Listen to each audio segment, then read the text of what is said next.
Hey, Year 5 and 6, welcome back to Music Learning. I've been really enjoying the submissions that have been coming through so far on my email address. I've seen lots of really cool Incredibox creations, some really unique ones, really different to what I would have come up with, which is really cool to see. And I've seen lots of Tars and TTs for the song Tidy-O, which is also great to see.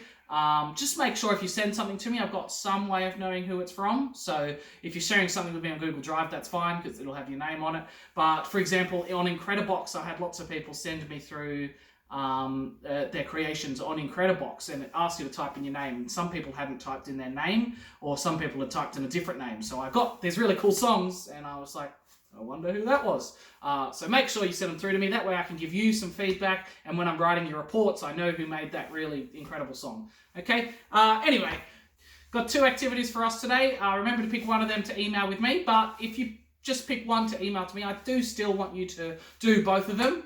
You just don't have to film both of them and send them through. You can just pick one to film and send through. Still do both. The first one is a song that you would have done with me if you've had me in class, probably, I think. And some Year 5s might have even done it last year in online learning. It's one of my favourites, actually. It's called Oliver Twist. So the song goes like this. If you already know it, sing it with me. Oliver Twist, you can't do this, so what's the use of trying? Touch your knees, touch your toes, clap your hands and around you go. Great, repeat after me. Remember to use your voice. Repeat after me. Oliver Twist, you can't do this. Oliver Twist, you can't do this. So what's the use of trying? So what's the use of trying? Touch your knees, touch your toes, touch your knees, touch your toes. Clap your hands and around you go. Clap your hands and around you go. Great, I'm going to sing the whole song to you guys. Have a listen, and then you're going to try and sing the whole song to me. Here I go. Oliver Twist, you can't do this, so what's the use of trying? Touch your knees, touch your toes, clap your hands and around you go. All right, your turn. I'll sing it quietly with you, but I want you to do the bulk of the singing. Here you go. Oliver Twist, you can't do this, so what's the use of trying? Touch your knees, touch your toes, clap your hands and around you go. So, sweet. If you need more time to learn that song, please rewind it and listen again. If you have learnt the song, you are ready for the activity. For this activity, you will need a ball. Doesn't matter what ball you use, as long as it is a ball that can bounce. Okay, so maybe not a rugby ball because it's going to bounce in all different directions. I was actually surprised how few balls I have in my house, but I've managed to find a little yellow ball for myself to use. All right, so go grab yourself a ball, pause the video, and then get ready with a ball. So once you've got your ball, can you please stand up with it? And if you've done this activity with me before in school or on online learning, you know this is a genuinely really tricky activity. So keep at it, keep practicing and see how close you can get if you're finding it tricky. The first thing you need to do is bounce and catch your ball to the beat of the music. So you're not just bouncing and catching however you want. You're going to be bouncing and catching to the beat of the music. So you're going to be going bounce, catch, bounce, catch, bounce, catch, bounce, catch. Try and do it.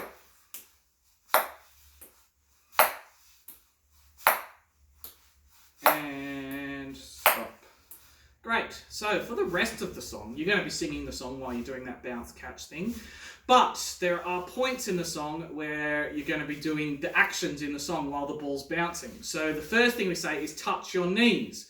So when we sing touch your knees, you're going to bounce and go touch your knees. Okay, and you've got to try and catch it after you touch your knees.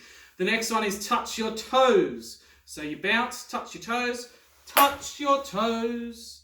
The next one is clap your hands. So you bounce, you clap it, clap your hands. And the last one is and around you go. So you're going to bounce and spin and hopefully catch the ball. And around you go. Got it? All right, see if you can do the whole thing with me. I know this is really tricky. Give it a go anyway. Here we go. Oliver Twist, you can't do this, so what's the use of trying? Touch your knees, touch your toes, clap your hands and around you go. Sweet, so your job is to practice that and do the best that you can. I always say in class that I very rarely get people doing it perfectly. Hopefully giving you a little bit of time to practice at home will make it a bit easier. I'd love to see some videos of people nailing it perfectly. The really important things to remember are to bounce on the beat. Okay, that way the ball will always be out of your hand when you've got to do those actions. And the other thing is to make sure you know the words before you sing it. It's really tricky to do if you're thinking about what lyric is coming up next. Make sure you know the words before you're doing the song. Alright, so that's your job. Practice the Oliver Twist routine. Okay, on to the next activity. For the next thing, you are going to need 2 objects to use as drums and 2 objects to use as sticks. Use your common sense. Don't use something that's going to break as soon as you hit it. And I also want you to think about the sound these objects are going to make. Make sure they're not too loud for anyone else at home. But I need one of them to be a high-pitched sound, kind of like a snare drum, if you know what that is. And one of them to be a low-pitched sound, kind of like a bass drum, which is a low drum. So my high-pitched sound, well, my sticks are actually going to be my 2 plastic spoons from the kitchen. My high-pitched drum is my saucepan. Well, here it's a pretty high sound. And my low-pitched sound is this box to The Simpsons trivia. And you can see that they're 2 different sounds. One's lower, one's louder. So pause the video now, go find yourself 2 things that you can use as sticks that aren't going to break, a high drum and a low drum, and then come back.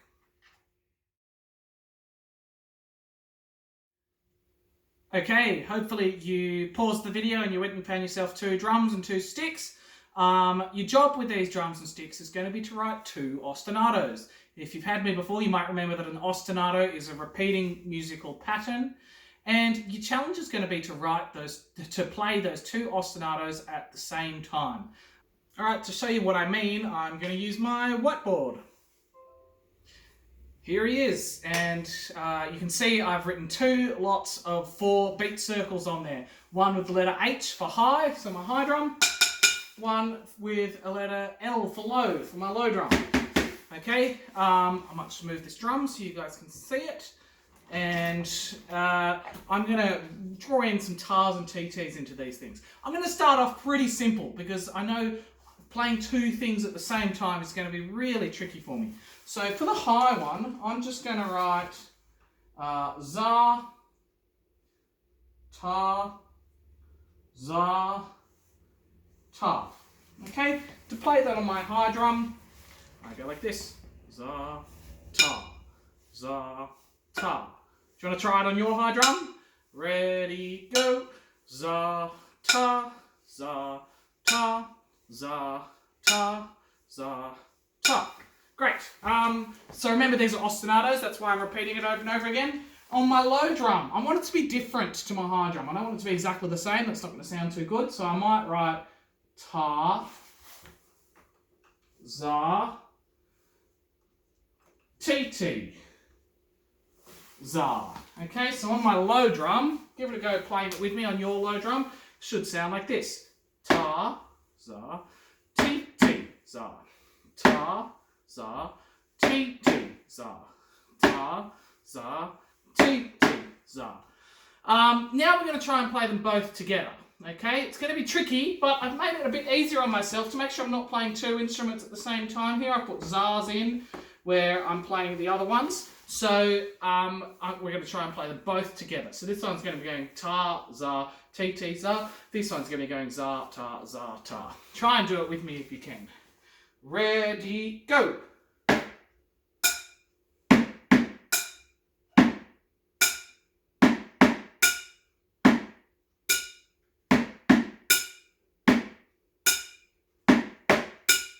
Awesome, great. So if I wanted to make it a little bit trickier for myself and maybe even sound a little bit better, I could add some stuff. So I might go low and add some extra ones in the low. So I'll add 2 extra tars to make it not too tricky. So I'm playing ta, ta, ti, ta for my lower one. And I'm playing the same thing on my high one. So the low one sounds like this. The high one sounds like this. Great, so alright, let's put them together, see if you can do it with me. Ready, go.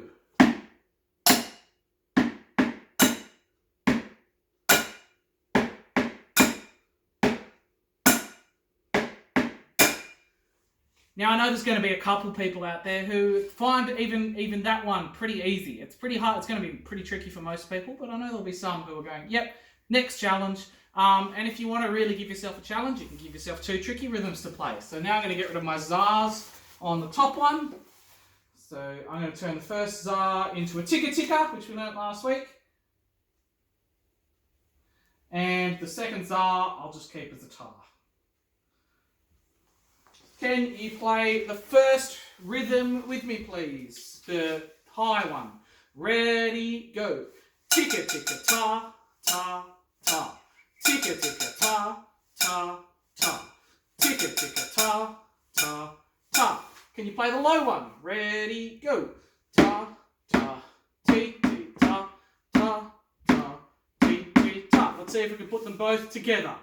Here, and I know this is tricky for most of you, still give it a go. It's a good workout for your brain. Here we go.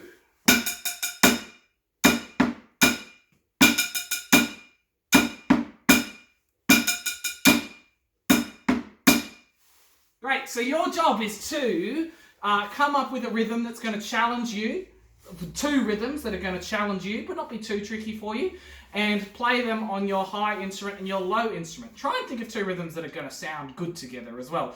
A good strategy to make sure that they sound good together is to make them different to each other, okay? If I was playing the same thing on both of these, it doesn't sound quite as good. I want to make sure there's some differences between the 2, especially if I've got a zar in one.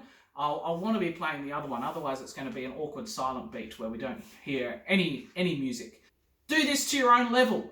This is a really tricky thing to do, playing 2 pieces at once, and doing it at this level is really, really tricky. I'm not expecting too many of you to be doing 2 tricky rhythms like this. Do it to your own level. So when I started, I just had ta, ta, ti, ti, ta.